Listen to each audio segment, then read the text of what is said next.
Good morning students. Partnership accounts unit 2 से related एक last concept है जो हम यहां पे पढ़ने वाले हैं। तो इस कॉन्सेप्ट से रिलेटेड मॉड्यूल के अंदर एक इलस्ट्रेशन दिया हुआ है, इलस्ट्रेशन नंबर 2। इलस्ट्रेशन नंबर 2 दिया हुआ है, सिर्फ एक ही इलस्ट्रेशन है। तो ये कॉन्सेप्ट है क्या, पहले हम देखेंगे। Continuation of same set of books of selling company by the purchasing company. Generally क्या होता है, सेलिंग कंपनी के बुक्स सेलिंग कंपनी क्लोज कर देता है और परचेजिंग कंपनी जो है उसकी रिकॉर्ड करने की एंट्री अलग से करता है। अभी तक हमने बहुत सारे इलस्ट्रेशंस किए, उसमें ऐसे ही किए थे। Purchasing company asset account debit to liability account to business purchase account debit to partners capital, और कंसिडरेशन जो भी देंगे वो क्रेडिट कर देते हैं। लेकिन अब ये जो कॉन्सेप्ट है जिसमें सेलिंग कंपनी जो है उनके बुक्स वहीं पे छोड़ के चले जा रहे हैं और परचेजिंग कंपनी उन्हीं बुक्स को कंटिन्यू कर रहा है, तो ऐसे सिचुएशन में हमको किस तरह से उसको कंप्लीट करना है या उसको किस तरह से सॉल्व करना है, ठीक है, वो हम यहां पे देखने वाले हैं। तो मान लो एक बैलेंस शीट है, यहां पे मैंने बताया हुआ है बैलेंस शीट। एक बैलेंस शीट है जिसमें दो पार्टनर है ए और बी, ठीक है। एक बिजनेस है जिसमें दो पार्टनर है ए और बी और उनकी ये बैलेंस शीट है जिसमें लायबिलिटी साइड पे ए कैपिटल है, बी कैपिटल है, क्रेडिटर्स है, बैंक लोन है। असेट साइड पे बहुत सारे असेट्स है, land and building, plant and machinery, furniture, fixture, debtor, bills receivable, ठीक है, ये बहुत सारे असेट्स है। अब मान लो मिस्टर सी नाम का एक पर्सन है, उसने ये पार्टनरशिप बिजनेस को परचेज कर लिया। पार्टनरशिप बिजनेस को मिस्टर सी ने क्या किया, परचेज कर लिया। अब परचेज करने के बाद कंसिडरेशन में जो भी अमाउंट डिसाइड हुआ वो कंसिडरेशन भी उसने पे कर दिया। अब ए और बी के जो बुक्स है, बुक्स ऑफ अकाउंट्स, जो बुक्स ऑफ अकाउंट्स होते हैं, वो ए और बी क्या करे, बिजनेस को पूरा सी को सेल कर दिया, रनिंग बिजनेस। तो उन्होंने क्या किया, सी को रनिंग बिजनेस को सेल कर दिया, साथ में बुक्स ऑफ अकाउंट्स भी वहीं पे छोड़ दिए। अब मिस्टर सी ने देखा कि अरे बुक्स ऑफ अकाउंट्स तो इनके यहीं पे है, जबकि बुक्स ऑफ अकाउंट्स का तो मैंने कोई पैसा परचेज कंसिडरेशन अलग से कुछ दिया नहीं है, तो क्यों ना हम इसी बुक्स को कंटिन्यू कर ले। और उसी बुक्स को मिस्टर सी ने क्या किया, कंटिन्यू कर लिया।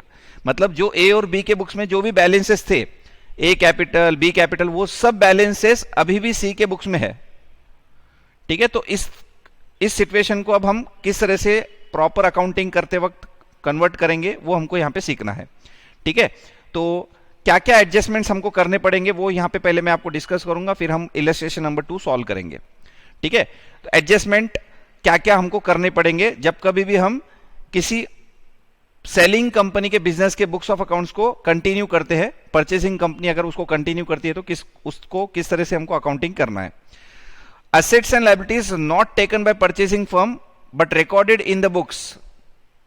Assets and liabilities not taken by purchasing firm मतलब मान लो ये जो बैलेंस शीट है उसमें से लैंड एंड बिल्डिंग सी ने लिया ही नहीं।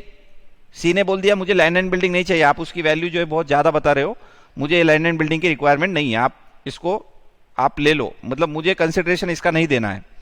तो अब क्योंकि बुक्स ऑफ अकाउंट्स ए और बी के सी ने कंटिन्यू किए हैं तो लैंड एंड बिल्डिंग का भी अकाउंट बना हुआ है, उसका भी बैलेंस है। तो हमको क्या करना पड़ेगा, ऐसे असेट्स और ऐसे लायबिलिटीज जो परचेजर ने नहीं लिए हैं उसको हमको क्या करना पड़ेगा, एलिमिनेट करना पड़ेगा, उसको बुक्स में से निकालना पड़ेगा। क्योंकि हमने तो ए और बी के बिजनेस को कंटिन्यू किया है ना, अकाउंट्स को पूरा कंटिन्यू कर लिया है।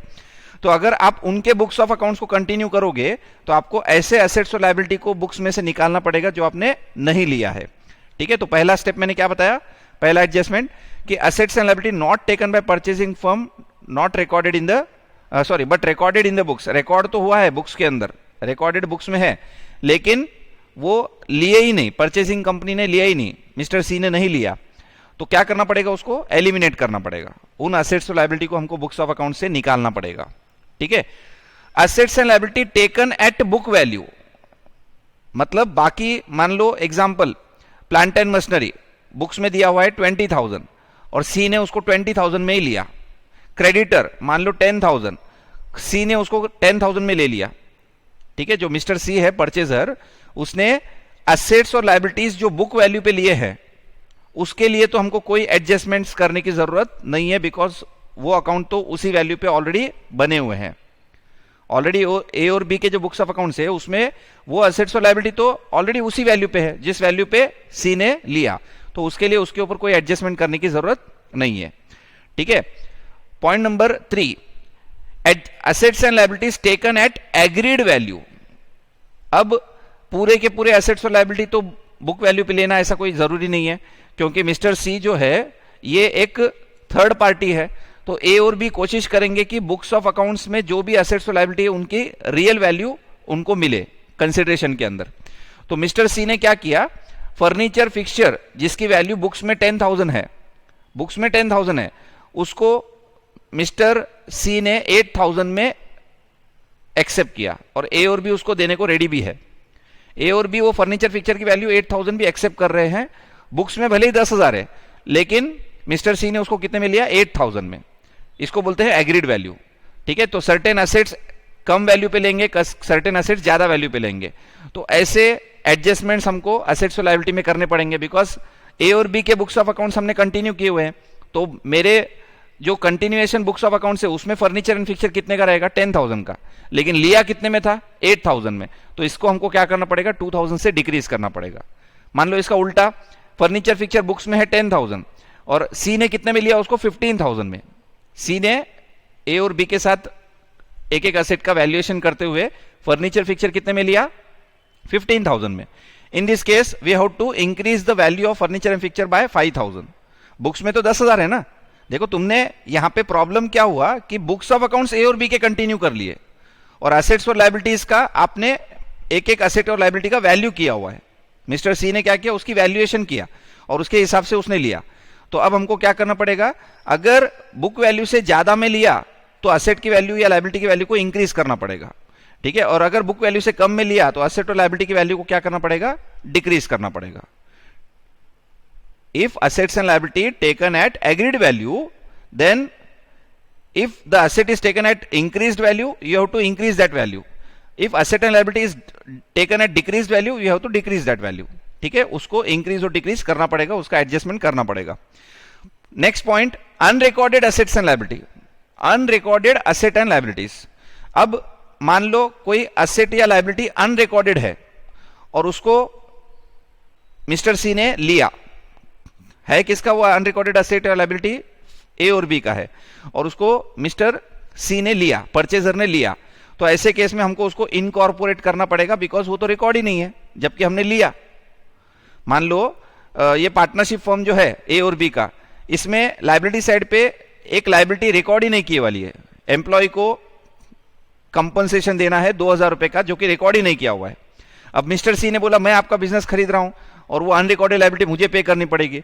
तो मिस्टर सी ने क्या किया, उस लायबिलिटी का कंसिडरेशन में वैल्यू कम कर दिया 2,000 रुपए से। परचेज कंसिडरेशन कैलकुलेट करते हुए उसको लायबिलिटी कंसिडर किया। तो मतलब बुक्स में तो वो लायबिलिटी है नहीं, लेकिन मिस्टर सी ने कंसिडरेशन कैलकुलेट करते हुए उसको लायबिलिटी कंसिडर किया है। तो इसका मतलब हमको उसको क्या करना पड़ेगा, इनकॉर्पोरेट करना पड़ेगा, बुक्स में रिकॉर्ड करना पड़ेगा।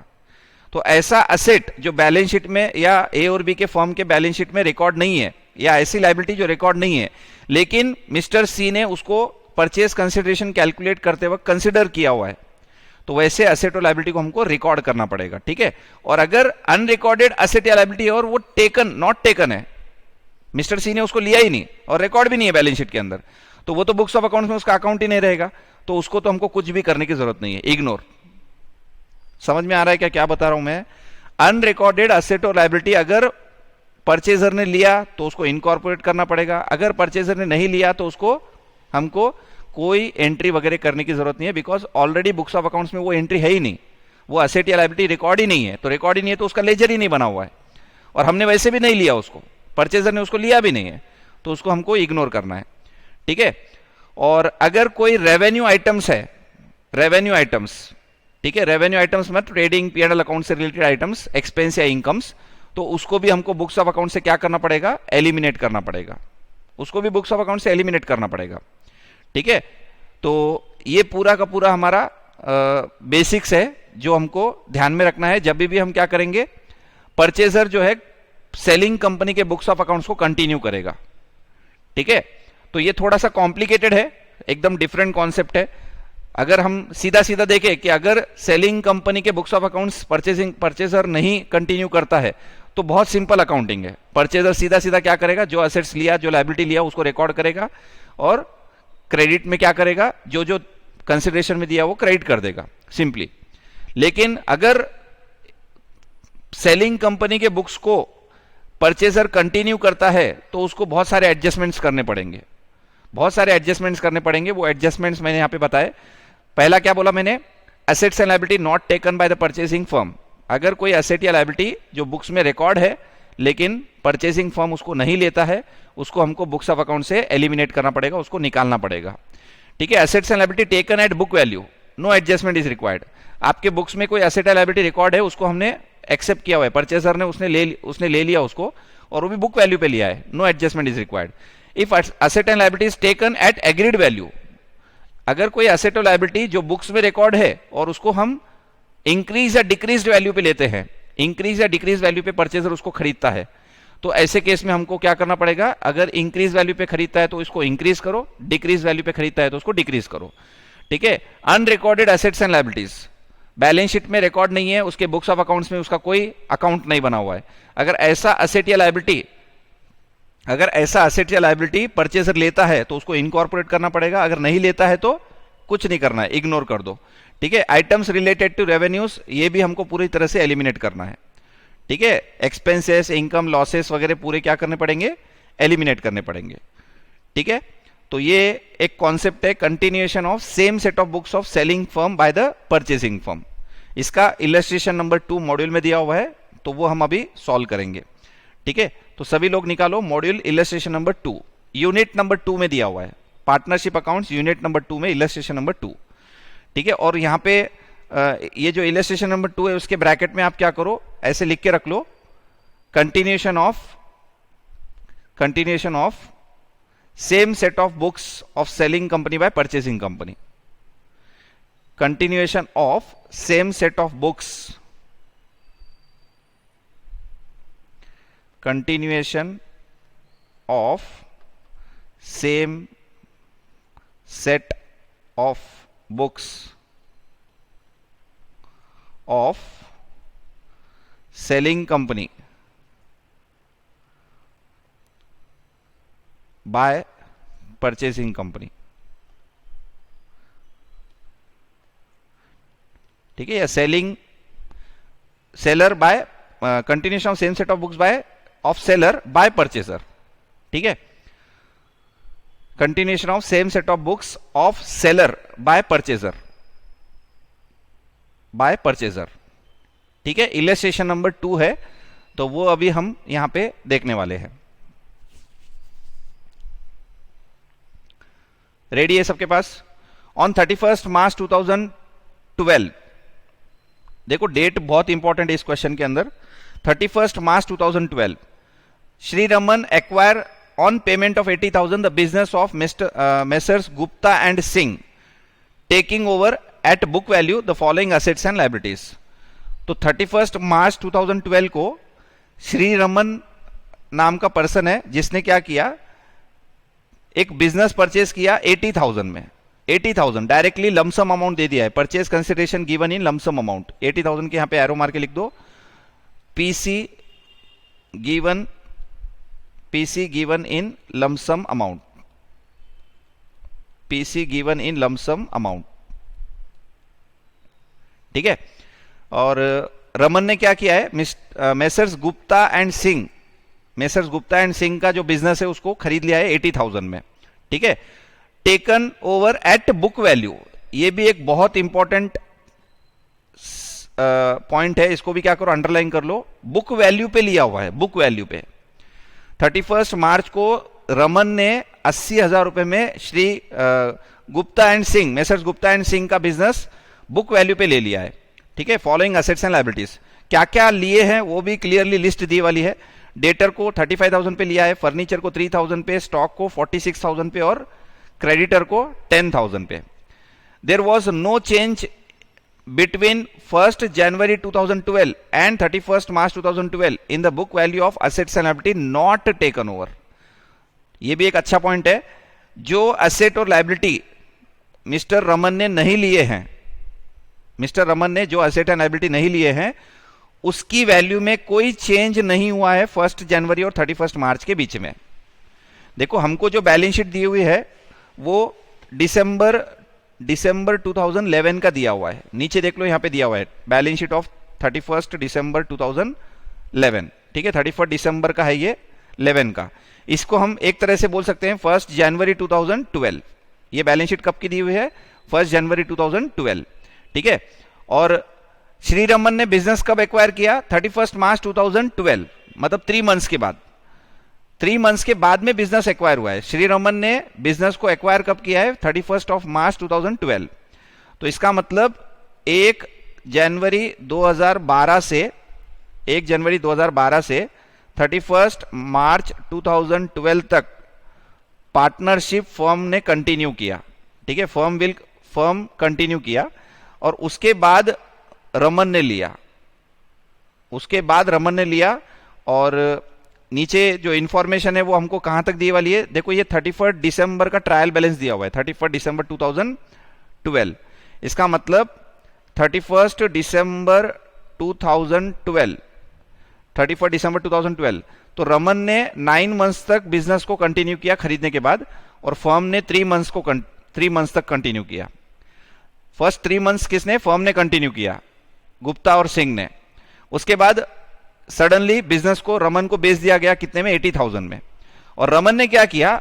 उसी बुक्स ऑफ अकाउंट्स को कंटिन्यू किया, जो 3 महीने तक बुक्स ऑफ अकाउंट्स चल रहे थे, उसी बुक्स ऑफ अकाउंट्स को कंटिन्यू किया। अब ये जो डेटर का वैल्यू दिया हुआ है, देखो जो भी एसेट्स और लायबिलिटी लिए ना, ये बुक वैल्यू पे लिया हुआ है, बोला हुआ है क्वेश्चन में। और वो भी कौन से बुक वैल्यू पे? 31 मार्च 12 के बुक वैल्यू पे, 31 मार्च 12 के बुक वैल्यू पे, इस डेट के बुक वैल्यू पे। ठीक है, और बैलेंस शीट हमको कौन सी दी वाली है? 1 जनवरी 2012 की दी वाली है, ये नीचे की। तो अगर आप ये आइटम्स देखोगे, डेटर 35,000, नीचे मैच नहीं होगा आपको, ये बैलेंस शीट से मैच नहीं होगा, क्योंकि ये बैलेंस शीट 3 महीने पहले की है। और जब रमन ने परचेस किया ना, तो वो बैलेंस शीट हमको क्वेश्चन में नहीं दिए वाला है, लेकिन कुछ एसेट्स और लायबिलिटी के बुक वैल्यू दिए वाली है। ठीक है, बुक वैल्यू दिए वाला है, और यहां पे क्लियरली बोला हुआ है कि 1 जनवरी से 31 मार्च, ये 3 महीने के अंदर जो एसेट्स और लायबिलिटी रमन ने नहीं लिए, उसकी वैल्यू में कोई चेंज नहीं हुआ, उसकी वैल्यूज में कोई चेंज नहीं हुआ। देखो क्वेश्चन में क्लियरली बोला हुआ है, there was no change between 1 January 2012 and 31 March 2012 in the book value of the assets and liability not taken over. जो एसेट्स एंड लायबिलिटी नहीं लिए, उनके वैल्यूज में कोई चेंज नहीं हुआ।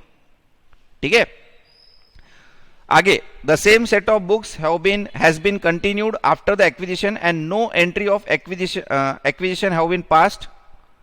No entries of acquisition has been passed except for payment of 80,000 made by Shri Raman. तो इन्होंने वो बुक्स ऑफ अकाउंट्स को कंटिन्यू किया, रमन ने बुक्स ऑफ अकाउंट्स को कंटिन्यू किया, और सिर्फ पेमेंट की एंट्री किए वाली है, बाकी कोई बुक्स ऑफ अकाउंट्स में एडजस्टमेंट एंट्रीज नहीं किए। जो अभी हमने देखे ना कि क्या क्या करना पड़ेगा, जो एसेट्स नहीं लिए उनको एलिमिनेट करना पड़ेगा, वो सब रमन ने नहीं किया, खाली बुक्स ऑफ अकाउंट्स उसके कंटिन्यू कर लिया। अब देखो, ये 31 दिसंबर 2012 का जो ट्रायल बैलेंस दिया हुआ है, 31 दिसंबर 2012 ट्रायल बैलेंस, इसमें देखो अभी भी आपको दिखेगा गुप्ता का कैपिटल, सिंह का कैपिटल, जबकि वो पार्टनर है ही नहीं, ऑलरेडी इन्होंने रमन को बेच दिया ना 31 मार्च 12 को। तो ये जो 31 दिसंबर 2012 का हमको ट्रायल बैलेंस दिया हुआ है, ये 12 मंथ्स का ट्रायल बैलेंस है, 12 मंथ्स का, जिसमें फर्स्ट 3 मंथ्स तो फर्म ने कंटिन्यू किया था, फर्स्ट 3 महीने फर्म ने बनाया था, मतलब फर्म ने बिजनेस को कंटिन्यू किया था।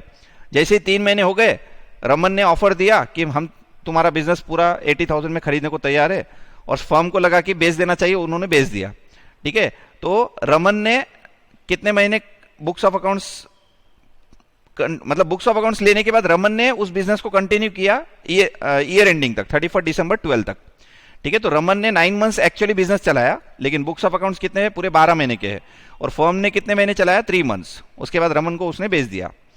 तो ये जो बैलेंस शीट हमारे पास दी वाली है, एक मिनट आगे क्या दिया है? From the following balance sheet and trial balance prepare business purchase account, profit and loss account for the year ended 31 December 2012 and balance sheet as at that date. तो ये जो बैलेंस शीट है हमारे पास, ये ओपनिंग बैलेंस शीट है, opening balance sheet है जब रमन नहीं था। ठीक है, पार्टनरशिप फर्म बिजनेस चल रहा था, उस टाइम की बैलेंस शीट है। उसके बाद 3 महीने तक फर्म ने कंटिन्यू किया, उसके बाद 31 मार्च को रमन ने ऑफर दिया कि हमको पार्टनरशिप फर्म को खरीदना है, अगर आप इंटरेस्टेड हो तो हम 80,000 में खरीदेंगे। और पार्टनर्स को लगा कि ये बिजनेस को 80,000 में बेच देना चाहिए, उन्होंने बेच दिया। और रमन ने क्या किया, 31 मार्च को जो ऑलरेडी फर्म के बुक्स ऑफ अकाउंट से उसी को कंटिन्यू किया, ठीक है, उसी को कंटिन्यू किया, और 31 दिसंबर को उसने ट्रायल बैलेंस दे दिया। जबकि इसमें बहुत सारे ऐसे असेट्स और लायबिलिटीज इसमें रिकॉर्डेड है जो रमन ने लिए ही नहीं है, उसको हमको क्या करना है, बुक्स ऑफ अकाउंट से निकाल देना है, ठीक है।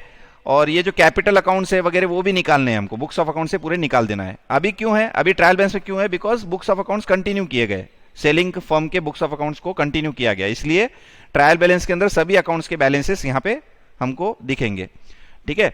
आगे देखो, बैलेंस शीट जो ओपनिंग दिया हुआ है उसमें श्री गुप्ता, श्री सिंह, उसके बाद बैंक लोन है, क्रेडिटर्स है, furniture, investment, insurance policy, stock और डेटर्स। और इसमें से डेटर्स को लिया गया, ठीक है, ये वैल्यू पे नहीं लिया गया, वैल्यू कौन सी, 31 मार्च 2012 की वैल्यू, 31 मार्च 12 की जो वैल्यू है वो वैल्यू पे लिया गया, वो भी बुक वैल्यू पे। देखो यहां पे क्लियरली बोला हुआ है, taking over at book value the following assets and liability. Sri Raman acquired on payment of 80,000 the business of Gupta and Singh, taking over at book value the following assets and liability। तो ये जो 35,000 आपको debtor दिख रहा है, ये जो है 31 मार्च का जो डेटर है, 31 मार्च का 2012 का, उस वैल्यू पे उन्होंने लिया, ठीक है। तो वो कितना है, 35,000। फर्नीचर को उसने ले लिया, फर्नीचर को। उसके बाद स्टॉक ले लिया, स्टॉक को ले लिया, और क्रेडिटर को ले लिया, ठीक है। और बैलेंस शीट के वैल्यूज को मत देखो, ऊपर हमको जो वैल्यू दिए वाले वो वाले देखना है हमको, और ये बुक वैल्यूज है, ये बुक वैल्यूज है, ठीक है। और बाकी असेट्स और लायबिलिटी जो भी है उसमें कोई चेंज नहीं हुआ, ऐसा बोला हुआ है, देखो क्लियरली बोला हुआ है, there was no change between 1 January 12 and 31 March 2012 in the books of value of the assets and liability not taken over. तो जो असेट्स एंड लायबिलिटी नहीं लिए वो अभी भी एज इट इज है, 31 मार्च को एज इट इज है, उसमें कोई चेंज नहीं हुआ, 3 महीने में कोई चेंज नहीं हुआ, ठीक है। और अगर ये ट्रायल बैलेंस में देखेंगे तो आप देखो, इन्वेस्टमेंट एज इट इज 5,000 रुपए अभी भी सेम है, देखो इन्वेस्टमेंट 5,000, इंश्योरेंस पॉलिसी 2,000, ये भी एज इट इज जैसे ऊपर बैलेंस शीट में था वैसे ही है। ये असेट नहीं लिए वाले, रमन ने ये असेट्स नहीं लिए वाले, और ये अभी भी बुक्स में ऐसे ही वैसे अकाउंट जो है बने हुए हैं, ठीक है। उसके बाद जैसे बैंक लोन 18,000, आप देखो नीचे ट्रायल बैलेंस के अंदर ये आपको bank loan as it is दिखेगा, बैंक लोन 18,000, क्योंकि ये रमन ने लिया ही नहीं, तो इसमें ट्रांजैक्शंस होंगे कहां से, रमन ने ये लिए ही नहीं ना, but books of accounts continue किए। तो बुक्स ऑफ अकाउंट्स कंटिन्यू करने की वजह से क्या हो गया, वो जो सिंह और गुप्ता जो है उनके जो अकाउंट्स है वो अभी भी ओपन है, जो एसेट और लायबिलिटी नहीं लिए वो भी अभी ओपन है बुक्स ऑफ अकाउंट्स में, ठीक है। तो अभी हमको उसको क्या करना है, सभी को क्लोज करना है। जैसे कैपिटल अकाउंट में देखो यहाँ पे दिए हुए हैं गुप्ता, सिंह और रमन, लेकिन एक्चुअली गुप्ता भी नहीं है और सिंह भी नहीं है, इनके कैपिटल अकाउंट अभी हमको नहीं चाहिए, ये कैपिटल अकाउंट आने ही नहीं चाहिए बुक्स ऑफ अकाउंट के अंदर, क्योंकि रमन ने बिजनेस खरीद लिया, रमन अकेला बिजनेस कर रहा है। तो अभी ये बुक्स में क्यों दिख रहे हैं, ट्रायल बैलेंस के अंदर क्यों दिख रहे हैं, बिकॉज रमन ने उसको कंटिन्यू किया बुक्स ऑफ अकाउंट्स को विदाउट एनी एडजस्टमेंट, कोई एडजस्टमेंट एंट्रीज नहीं पास किए और उसने बुक्स ऑफ अकाउंट्स को कंटिन्यू कर लिए, इसलिए हमको यहाँ पे कुछ अकाउंट्स यहाँ पे ट्रायल बैलेंस के अंदर दिख रहे हैं, ठीक है। तो यहाँ पे हमको क्या क्या बनाना है, देखो क्या क्या प्रिपेयर करना है, बिजनेस परचेज अकाउंट प्रिपेयर करना है, प्रॉफिट एंड लॉस अकाउंट बोला हुआ है, trading profit and loss account, profit and loss मतलब trading profit and loss account 31 दिसंबर का, और बैलेंस शीट। तो ये हमारे मेन आंसर है, ठीक है। तो सबसे पहले क्या करो, फॉर्मेट बना लो इसके लिए, business purchase account, business purchase account. देखो ऑलरेडी बुक्स में है, मॉड्यूल के अंदर आंसर दिया हुआ है, लेकिन ये क्वेश्चन क्योंकि एकदम यूनिक क्वेश्चन है, अलग कॉन्सेप्ट का है, तो मेरा सजेशन रहेगा कि आपने इसको नोटबुक में सॉल्व करना है, और ये पूरा आंसर होने के बाद आपको इसमें नीचे जो भी आपको लगे इस क्वेश्चन से रिलेटेड इंपॉर्टेंट पॉइंट्स या स्टोरी अबाउट दिस क्वेश्चन आपको पूरा लिख के रखना है, और एग्जाम के पहले बिल्कुल देख के जाना है। एकदम यूनिक क्वेश्चन है, एकदम अलग कॉन्सेप्ट का है, जैसे रेगुलर क्वेश्चंस होते हैं वैसे नहीं है ये, ठीक है। तो क्या करो, नोटबुक के अंदर आप क्या करो, बिजनेस परचेज अकाउंट बना लो, एक 8 लाइंस का बिजनेस परचेज अकाउंट, क्वेश्चन में बोला हुआ है बिजनेस परचेज अकाउंट बनाने के लिए, business purchase account 8 lines, business purchase account 8 lines, ठीक है, आंसर होते हुए भी आपको नोटबुक में ये लिखना है, इलस्ट्रेशन नंबर 2, पेज नंबर लिख लो मॉड्यूल का, और नोटबुक में आपको ये सॉल्व करना है। ठीक है, जितना इजी आपको लग रहा है उतना इजी नहीं है, एकदम डिफरेंट कॉन्सेप्ट है। तो नोटबुक में लिखो और बाद में इसकी स्टोरी भी लिख के रखो नीचे। बिजनेस परचेज अकाउंट रेडी हो गया।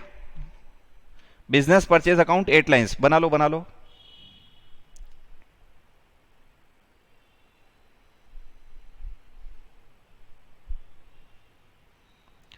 Business purchase account 8 lines.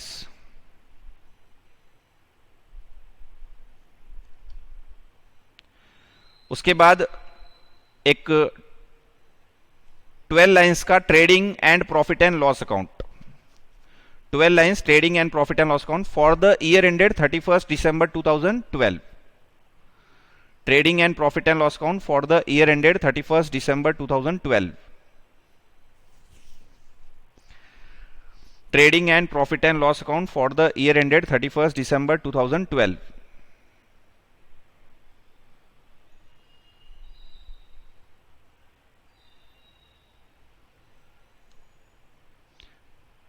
Twelve lines का format, trading profit and loss account.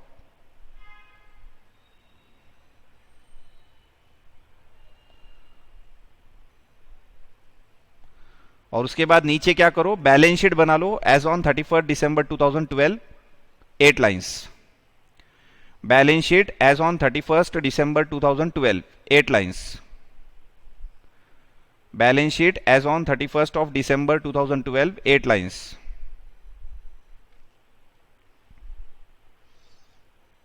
Balance sheet as on 31 December 2012, 8 lines.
Ready क्या फॉर्मेट पूरा?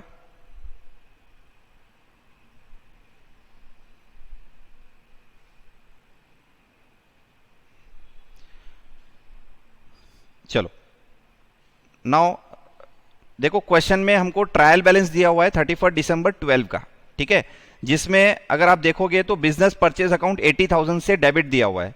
तो सबसे पहले क्या करो, बिजनेस परचेज अकाउंट में लिख दो to balance brought down. Business purchase account में to balance brought down 80,000, to balance brought down 80,000, to balance brought down 80,000।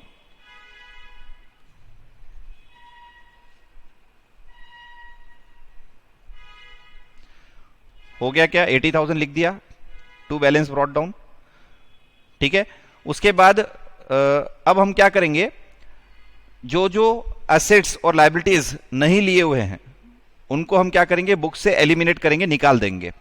जैसे अगर आप देखोगे इन्वेस्टमेंट 5,000 रुपए पे दिया हुआ है, तो ये क्वेश्चन में जो 31 December 2011 की बैलेंस शीट है उसमें भी दिखेगा आपको 5,000, और ये रमन ने नहीं लिया हुआ है, ठीक है। रमन ने क्या क्या एसेट और लायबिलिटी लिए उसकी लिस्ट यहां पे दिए वाली है, 3 एसेट है और 1 लायबिलिटी है, ठीक है। तो ये इन्वेस्टमेंट जो 5,000 है वो नहीं लिया, इंश्योरेंस पॉलिसी 2,000 वो नहीं लिया, देखो यहां पे कंटिन्यू है वो, इंश्योरेंस पॉलिसी 2,000। तो इनको हमको क्या करना है, क्लोज करना है। तो इसको क्लोज करना है तो क्या करना पड़ेगा बोलो मुझे, क्योंकि ट्रायल बैलेंस में डेबिट पे है, तो डेबिट पे है तो इसको क्लोज करने के लिए क्या करते हैं, क्रेडिट करना पड़ेगा ना। तो इन्वेस्टमेंट क्रेडिट कर देंगे, इंश्योरेंस पॉलिसी क्रेडिट कर देंगे, और डेबिट क्या करेंगे, बिजनेस परचेज, ठीक है। तो ये जो भी एलिमिनेशन करेंगे ना हम, वो बिजनेस परचेज अकाउंट से करेंगे, ठीक है। तो बिजनेस परचेज अकाउंट के कहां लिखेंगे, डेबिट साइड पे क्या लिखना है, to investment 5,000, to investment 5,000, to investment, ये रमन ने लिया ही नहीं था, ठीक है, बट रमन ने क्या किया, बुक्स ऑफ अकाउंट्स कंटिन्यू कर लिया। इसके वजह से क्या हो गया, जो असेट्स नहीं लिए वो भी बुक्स में आ गए। अब उनको हमको एलिमिनेट करना है, तो उनको हम क्या करेंगे, बिजनेस परचेज अकाउंट के थ्रू एलिमिनेट कर देंगे। To insurance policy 2000, to insurance policy 2000, insurance policy 2000, ठीक है। उसके बाद बैंक लोन, देखो बैंक लोन भी नहीं लिया हुआ है, बैंक लोन 18,000, इसको हम क्या करेंगे, देखो यहां पे भी वो बैंक लोन 18,000 पे दिखेगा आपको। 31 दिसंबर 2011 में भी वो 18,000 है और 31 दिसंबर 2012 में भी 18,000 है ट्रायल बैलेंस के अंदर, बट वो रमन ने लिया ही नहीं, तो बुक्स में तो वो एज इट इज ही रहने वाला है। तो अब उसको हमको क्या करना है, एलिमिनेट करना है by using business purchase account. तो क्या करेंगे, बिजनेस परचेज अकाउंट के क्रेडिट साइड पे लिखो by bank loan, by bank loan 18,000, by bank loan 18,000। देखो बैंक लोन को डेबिट किया हमने, बिजनेस परचेज को क्रेडिट किया, तो इससे क्या हो गया, bank loan account close, bank loan account close. Similarly capital account of Gupta and capital account of Singh, ये दोनों को भी हमको क्लोज करना है। क्लोज कर दो ना, क्योंकि ये अब उनके कैपिटल की क्या जरूरत है, जब तो रमन ने बिजनेस खरीद लिया ना, तो रमन तो सोल ट्रेडर हो गया, तो ये गुप्ता और सिंह के कैपिटल अकाउंट अभी भी बुक्स में क्या कर रहे हैं, तो इनको हमको क्लोज करना है। तो क्या करेंगे, कैपिटल को डेबिट करेंगे, बिजनेस परचेज को क्रेडिट करेंगे। तो बिजनेस परचेज अकाउंट के क्रेडिट साइड पे लिखना है by Gupta capital by Singh capital, by Gupta capital by Singh capital. अभी फिलहाल में मैं ट्रायल बैलेंस में उन्हीं आइटम्स को कंसीडर कर रहा हूं जो नहीं लिए गए, रमन ने जिसको नहीं लिया उनको हम क्या कर रहे हैं, एलिमिनेट कर रहे हैं। यहां तक हो गया, समझ में आ गया, ठीक है। उसके बाद बाकी सब नॉर्मल है, ठीक है। ये एक्सपेंस वगैरह का तो हम P&L अकाउंट में बनाएंगे, तो ये हो गया। हाँ, अब हमको ये देखना है कि रमन ने 31 मार्च 2012 को असेट्स और लाइबिलिटीज कौन से लिए, उसका हमको क्या दिया उन्होंने, वैल्यू भी दे दिया, जो कि बुक वैल्यू पे लिए गए, 31 मार्च के जो बुक वैल्यू है उस पे लिए गए, ठीक है। तो कौन से एसेट लिए, कौन से लाइबिलिटी लिए और क्या वैल्यू पे लिए वाले, वो दिए वाले क्लियरली। तो कितने में लिए, 80,000 में, और ये 80,000 जो है परचेज कंसिडरेशन लमसम दिया हुआ है।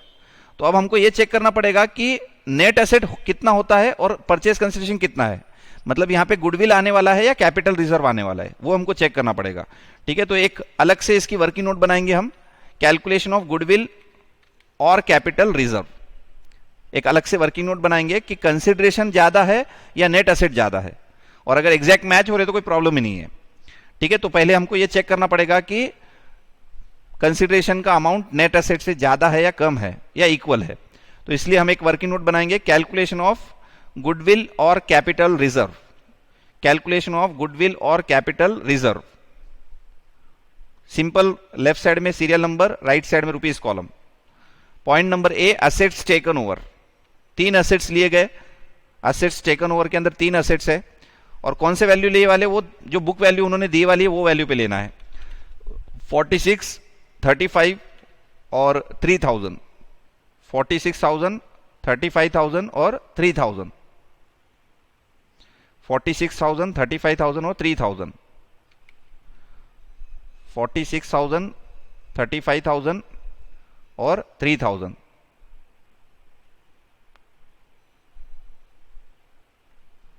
हो गया, टोटल कितना हो गया, 84,000। और लाइबिलिटीज टेकन ओवर में सिर्फ एक ही लाइबिलिटी है, सन्ड्री क्रेडिटर, लाइबिलिटीज के अंदर सिर्फ एक ही लाइबिलिटी है, सन्ड्री क्रेडिटर। देखो यहां पे दिए वाले ये सब वैल्यूज, ये वैल्यूज 35, 3000, 46,000, इसका टोटल हमने कर दिया, 84 आ गया, क्रेडिटर्स लेस कर दो, तो यहां पे पॉइंट नंबर सी आ जाएगा आपका नेट एसेट। नेट एसेट कितना आता है देखो, 84,000 माइनस 10,000, 74, और जबकि कंसिडरेशन कितना दिया गया, 80,000। तो ये जो डिफरेंस है उसको क्या बोलेंगे हम, अगर परचेज कंसिडरेशन ज्यादा है और नेट एसेट कम है तो उसको बोला जाता है गुडविल, और वो गुडविल है balancing figure 6,000, goodwill balancing figure 6,000। अब अगर रमन ने पार्टनरशिप फर्म के बुक्स ऑफ अकाउंट्स कंटिन्यू नहीं किए होते, रमन ने पार्टनरशिप फर्म के business books of accounts continue नहीं किए होते, तो जब एंट्री होती थी तो assets account debit to liabilities account to business purchase account, और जो डिफरेंस आता था उसको हम क्या करते थे, गुडविल ही लिखते थे। मतलब ये ऐसा एसेट है जिनका पेमेंट रमन ने दिया है बट वो बुक्स में रिकॉर्ड नहीं है। देख लो आप ट्रायल बैलेंस में कहीं पे गुडविल दिख रहा है क्या आपको? ये जो ट्रायल बैलेंस है 31 दिसंबर का, यहां पे गुडविल नहीं दिखेगा आपको, जबकि वो असेट के पैसे दिए हैं, उसको रिकॉर्ड करना है बुक्स के अंदर। ठीक है, तो अब उसको रिकॉर्ड करने के लिए हम एंट्री क्या करेंगे, goodwill account debit to business purchase. ये हो गया क्या, आपने लिख दिया क्या? 6000 का ऐसा एसेट है जिसको खरीदा गया लेकिन रिकॉर्ड नहीं किया हुआ है, क्योंकि हमने पार्टनरशिप फर्म के बुक्स को कंटिन्यू किया ना, तो वहां पे वो 6000 रुपए को रिकॉर्ड ही नहीं करे गुडविल को। तो अब ये 6000 रुपए की गुडविल को हम रिकॉर्ड करेंगे बाय बिजनेस परचेज अकाउंट। तो एंट्री होंगी goodwill account debit to business purchase, goodwill account debit to business purchase 6000। तो ये बैलेंस शीट में आएगा, अब गुडविल बैलेंस शीट में अब आने वाला है। ठीक है, 6000 रुपीज। पहले तो हमने क्या किए, जो असेट्स नहीं लिए, जो लायबिलिटीज नहीं लिए, उनको हमने बुक्स में से निकाल दिया यूजिंग बिजनेस परचेज अकाउंट। अब हम उस असेट को रिकॉर्ड कर रहे हैं जो लिया गया, जिसका पेमेंट हुआ लेकिन बुक्स में रिकॉर्ड नहीं है, तो उसको हमने रिकॉर्ड कर दिया। हो गया यहां तक? समझ में आया क्या यहां तक? चलो इसके आगे देखो, अब ध्यान दो इधर। अब अगर मैं ये बिजनेस परचेज अकाउंट क्लोज करूं, बिजनेस परचेज अकाउंट, तो मुझे डेबिट साइड पे टोटल मिलेगी 87,000 और there is a difference of 13,000 rupees. आ रहा है क्या 13,000 का डिफरेंस? अब ये बिजनेस परचेज अकाउंट में 13,000 का डिफरेंस है क्या? क्या है ये डिफरेंस 13,000 का? तो बच्चों अभी देखो, ये जो बैलेंस शीट है हमारे पास वो है 31 दिसंबर 2011 का। इसको मैं 1 जनवरी 2012 का बोल सकता हूं क्या? ये बैलेंस शीट 1 जनवरी 2012 की भी है क्या? जो 31 दिसंबर 11 की बैलेंस शीट है वही 1 जनवरी 12 की भी बैलेंस शीट होगी, बिकॉज एक दिन के बाद में ओपन होंगे अकाउंट्स, तो बैलेंस शीट वही रहेगी। अब 1 जनवरी 2012 से 31 मार्च 12 तक, 3 महीने तक पार्टनरशिप फर्म ने बिजनेस कंटिन्यू किया, और उस पीरियड में कुछ ना कुछ तो प्रॉफिट या लॉस हुआ होगा। अगर पार्टनरशिप फर्म ने बिजनेस कंटिन्यू किया तो उसमें कुछ ना कुछ तो प्रॉफिट या लॉस हुआ ही होगा, क्योंकि बिजनेस तो उन्होंने कंटिन्यू रखा था, और 31 मार्च को रमन ने बिजनेस खरीदा। ठीक है, तो उस पीरियड में जो प्रॉफिट या लॉस हुआ है वो डिफरेंस है हमारा 13,000 का। ठीक है, और इसको हम क्या करेंगे, प्रॉफिट एंड लॉस में डेबिट कर देंगे। अब ये क्वेश्चन है कि प्रॉफिट एंड लॉस में डेबिट क्यों? क्योंकि वो रमन का प्रॉफिट नहीं है, ये 3 महीने का प्रॉफिट पार्टनरशिप फर्म का प्रॉफिट है, और ऐसे रेवेन्यू आइटम्स जो पार्टनरशिप फर्म से रिलेटेड है, रमन से रिलेटेड नहीं है, रमन का नहीं है वो, उसको हम क्या करते हैं, एलिमिनेट करते हैं। तो क्या करना है, अभी जब हम profit and loss account, trading account, profit loss account बनाएंगे, वो तो पूरे साल का रहेगा ना, तो उसमें जाके ये 13,000 रुपए अगर डेबिट हो जाएंगे तो ऑटोमेटिकली 9 मंथ्स का ही प्रॉफिट बचेगा। Are you getting the point? मैं क्या बता रहा हूं कि अभी ये जो 13,000 रुपए का डिफरेंस है, इसको अगर मैं पीएनएल में डेबिट कर दूं, जो कि पार्टनरशिप फर्म का प्रॉफिट है, तो ऑटोमेटिकली अब जब हम प्रॉफिट निकालेंगे तो वो 9 मंथ्स का प्रॉफिट ही निकलेगा जो रमन का रहेगा। ठीक है, तो ये जो डिफरेंस है ना बिजनेस परचेज अकाउंट में, that is a profit earn by partnership firm. वो जो सिंह और गुप्ता है, उन्होंने 3 महीने बिजनेस जो कंटिन्यू किया था, उस पीरियड का प्रॉफिट है ये 13,000। मान लो ये डिफरेंस अगर डेबिट पे आता तो वो लॉस रहता था, जिसको हम पीएनएल में क्रेडिट कर देते थे। ठीक है, तो प्रॉफिट एंड लॉस अकाउंट लिखना है, ब्रैकेट में लिख लो बैलेंसिंग फिगर, बैलेंसिंग फिगर, और इसको हम क्या करेंगे, नीचे पीएनएल अकाउंट में डेबिट कर देंगे to business purchase account 13,000। PNL में, ट्रेडिंग में नहीं आना चाहिए, नीचे पीएनएल में लिख दो to business purchase 13,000, to business purchase 13,000, to business purchase 13,000। समझ में आ गया यहां तक? ठीक है, चलो आगे। अब जो असेट्स, लायबिलिटीज जो भी है बचे हुए ट्रायल बैलेंस के अंदर है, उसको रिकॉर्ड करेंगे। ये 40,000 जो है, बताओ मुझे ये कौन सा स्टॉक है, ओपनिंग है या क्लोजिंग है? देखो क्लोजिंग स्टॉक तो नीचे दिया हुआ है अलग से 50,000, तो इसका मतलब ये क्या है, ओपनिंग स्टॉक। इसको आप चेक भी कर सकते हो, देखो यहां पे स्टॉक बोल के दिया हुआ है 40,000, स्टॉक 40,000, तो ये ओपनिंग स्टॉक है। ओपनिंग स्टॉक कहां लिखते हैं हम, trading account debit side, to opening stock 40,000, to opening stock 40,000, to opening stock 40,000। ठीक है, उसके बाद फर्नीचर 3,000, इसको जाने दो बैलेंस शीट में, बैलेंस शीट में एसेट साइड, फर्नीचर 3,000, फर्नीचर 3,000। ठीक है, उसके बाद रमन कैपिटल 30,000, तो ये ले लो, बैलेंस शीट में इनर में लिख दो रमन कैपिटल 30,000, रमन कैपिटल 30,000, ठीक है। उसके बाद बैंक बैलेंस है 3,000 रुपीज, तो ये जाएगा बैलेंस शीट में asset side, balance sheet asset side, bank balance 3,000, ये 31 दिसंबर 12 का बैलेंस है, ठीक है। तो बैंक बैलेंस 3,000। उसके बाद डेटर्स का बैलेंस कितना है एंड में, 48,000, तो ये ले लो 48,000, debtors 48,000, debtors 48,000 balance sheet asset side. उसके बाद क्रेडिटर्स का बैलेंस कितना है 15,000, तो ये ले लो बैलेंस शीट में liability side creditors, balance sheet liability side creditors, creditors balance sheet liability side 15,000, ठीक है। उसके बाद purchases 3,20,000, trading account debit side, to purchases 3,20,000, ठीक है। ये 12 मंथ्स का परचेज है, 12 मंथ्स का परचेज है, लेकिन जो भी परचेज और सेल जो भी हुआ, जो भी प्रॉफिट हुआ होगा, उसमें से 3 महीने का जो नेट प्रॉफिट है वो हमने यहाँ पे डेबिट कर दिया नीचे, तो ऑटोमेटिकली अब जो नेट प्रॉफिट आएगा ना वो 9 मंथ्स का प्रॉफिट आएगा जो रमन का रहेगा, ठीक है।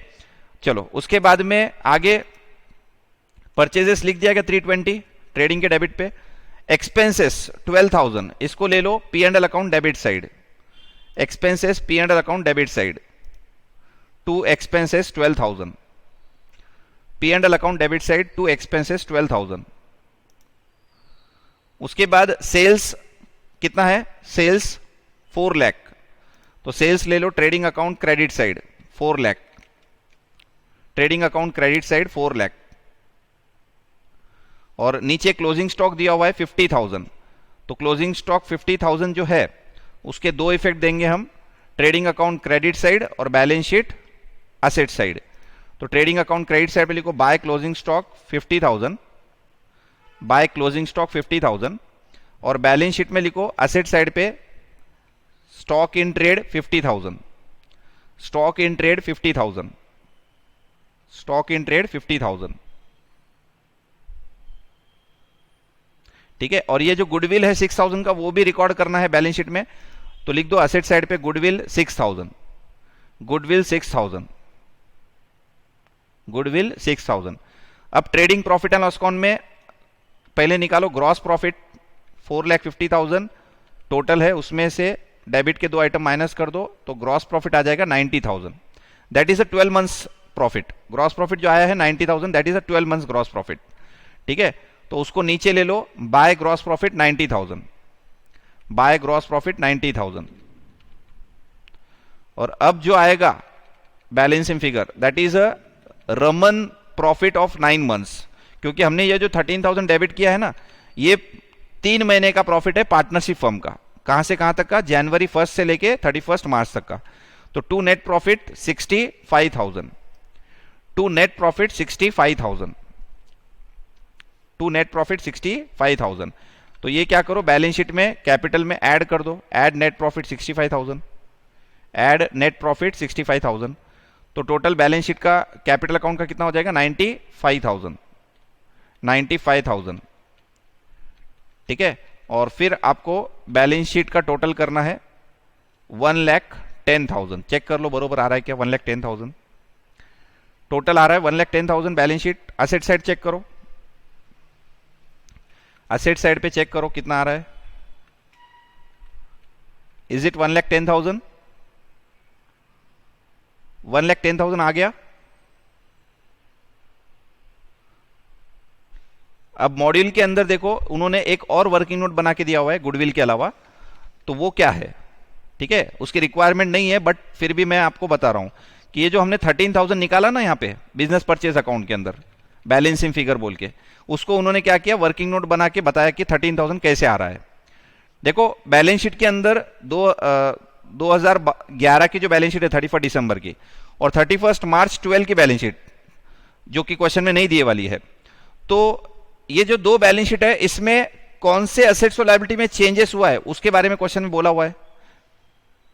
देखो ये जो डेटर्स, फर्नीचर, स्टॉक और क्रेडिटर्स की वैल्यूज दिए वाली है ये बुक वैल्यू है और कौन से डेट की बुक वैल्यू है 31 मार्च 12 की। और क्वेश्चन में ये भी बोला हुआ है कि 1 जनवरी और 31 मार्च के बीच में बाकी असेट्स और लायबिलिटीज के अंदर कोई चेंज नहीं हुआ, कोई चेंज नहीं हुआ।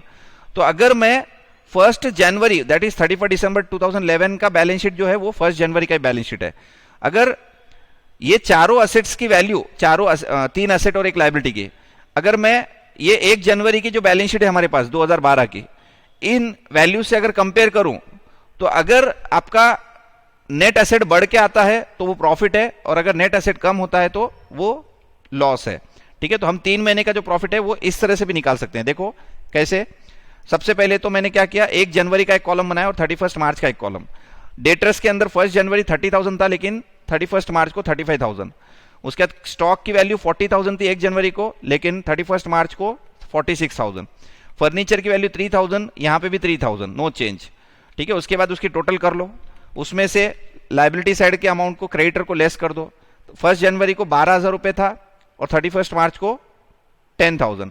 तो अब हम निकालेंगे नेट, यहां पे निकालो net asset, net increase in asset. देखो 1 जनवरी को जो नेट असेट था ना वो 61,000 था, और वही 31 मार्च को वही असेट्स में चेंजेस कितना हुआ, 74 हो गया। मतलब 61 से 74 हो गया, मतलब यहां पे क्या हुआ, आपको नेट असेट आपका कितने से इंक्रीज हुआ, 13,000 से। और असेट इंक्रीज हो रहा है, इसका मतलब आपका लायबिलिटी साइड पे क्या इंक्रीज होगा, कैपिटल इंक्रीज होगा, और कैपिटल इंक्रीज का मतलब प्रॉफिट। तो profit equal to net increase 13,000। तो ये एक वर्किंग नोट मॉड्यूल के अंदर दिया हुआ है, तो एक्चुअली रिक्वायर्ड नहीं है, लेकिन अगर समझना है कि ये 13,000 को और किस तरह से हम चेक कर सकते हैं, तो बाकी असेट्स और लायबिलिटी में अगर चेंज नहीं है, कैपिटल में कोई चेंज नहीं है, तो फिर जो असेट्स और लायबिलिटी में चेंज हुआ है वो अगर पॉजिटिव चेंज है, अगर पॉजिटिव चेंज है मतलब असेट्स ज्यादा है लायबिलिटी कम है, ये देखो ये नेट असेट है, अगर नेट असेट तुम्हारा इंक्रीज होता है इसका मतलब प्रॉफिट है। ठीक है, तो 61 का 74 हो गया, इसका मतलब 13,000 से आपका प्रॉफिट बढ़ा। ठीक है, तो पार्टनरशिप हमने 13,000 का प्रॉफिट अर्न किया, जो हमने क्या किया, P&L में डेबिट कर दिया। तो जैसे मैंने P&L में प्रॉफिट डेबिट कर दिया पार्टनरशिप फर्म का, तो अब जो बचा हुआ प्रॉफिट है वो किसका है, प्योरली रमन का है। ठीक है, तो ये एक स्पेशल क्वेश्चन था, अलग क्वेश्चन जो मॉड्यूल में दिया हुआ है, इलस्ट्रेशन नंबर 2। ठीक है, इसको एग्जाम के पहले आपको बिल्कुल देखना है, क्योंकि अगर एग्जाम में क्वेश्चन आएगा तो सिमिलर क्वेश्चन आ जाएगा। तो इसका जो भी बैकग्राउंड है, स्टोरी है, वो आपने क्या करना है, आंसर में नीचे लिख के रखना है, जिससे आपको वो पढ़ते कि आपको एकदम क्लिक हो जाए कि ये क्वेश्चन में क्या करना है। ठीक है, तो उसका बेसिक कॉन्सेप्ट जो मैंने स्टार्टिंग में पढ़ा है वो बहुत इंपॉर्टेंट है, कि असेट्स और लायबिलिटीज जो नहीं लिए बट बुक्स में रिकॉर्ड है उसको एलिमिनेट करो। असेट्स एंड लायबिलिटीज जो लिए लेकिन उसके चेंज वैल्यू पे लिए वाले हैं, चेंज वैल्यू पे, उनको हमको क्या करना है, अगर इंक्रीज वैल्यू पे लिया है तो इंक्रीज करना है, डिक्रीज वैल्यू पे लिया है तो डिक्रीज करना है। असेट्स एंड लायबिलिटीज जो लिए हैं हमने और बुक वैल्यू पे लिए, उसके लिए तो कोई एंट्री करने की जरूरत नहीं है। ठीक है, अनरिकॉर्डेड असेट्स एंड लायबिलिटीज अगर लिए हैं तो उसको इनकॉर्पोरेट करो, नहीं लिए हैं तो इग्नोर करो। और लास्ट में मैंने बताया all revenue items is to be eliminated, पहले के फर्म के जो भी रेवेन्यू आइटम्स है वो हमको एलिमिनेट करना है। ठीक है, तो ये कॉन्सेप्ट था जिसका मैंने अभी आपको एक इलस्ट्रेशन सॉल्व करवाया जो मॉड्यूल में दिया हुआ है। ठीक है, और कुछ इंपॉर्टेंट अगर मॉड्यूल के अंदर रहा तो मैं उसको आपको अलग से लेक्चर रिकॉर्ड करके आपको अवेलेबल करा दूंगा। ठीक है, थैंक यू।